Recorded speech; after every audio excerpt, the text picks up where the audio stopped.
अस्सलामु अलैकुम सामीन। 28 मुहर्रम हराम की तारीख शुरू हो चुकी है, 26 अगस्त है। सोशल इंडिया न्यूज़ में आपका खैर मक़दम है। ख़बर का उन्वान है जमात इस्लामी हिंद के साबिक़ अमीर मौलाना जलालुद्दीन उमरी का इंतकाल, इन्ना लिल्लाहि व इन्ना इलैहि राजिऊन। इस खबर के लिए दिल्ली से मौलाना ज़ुबैर नदवी और प्रोफेसर डॉक्टर रज़ीउल इस्लाम नदवी हमारे राब्ते में हैं। वो बता रहे हैं कि अभी थोड़ी देर पहले हज़रत मौलाना का इंतकाल हुआ है और उम्र शरीफ तकरीबन 88 बरस की थी। डॉक्टर रज़ीउल इस्लाम ने इस्लामानगार को बताया कि तदफीन सुबह यानी शनिचर के दिन नमाज फ़जर के फ़ौरन बाद होगी।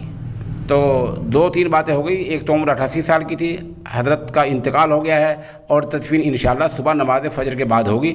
आप सब नाज़रीन सामीन से दरख्वास्त है पसमानदान के लिए सब्र जमील की दुआ करें और मौलाना मरहूम के दर्जात की बुलंदी की दुआ करें। आप हमारे साथ बने रहें। कल जैसे ही हमें उनके बारे में मज़ीद मालूमात होंगी तो इंशाअल्लाह हम कल फिर दूसरा बुलेटिन उनके बारे में जारी करेंगे।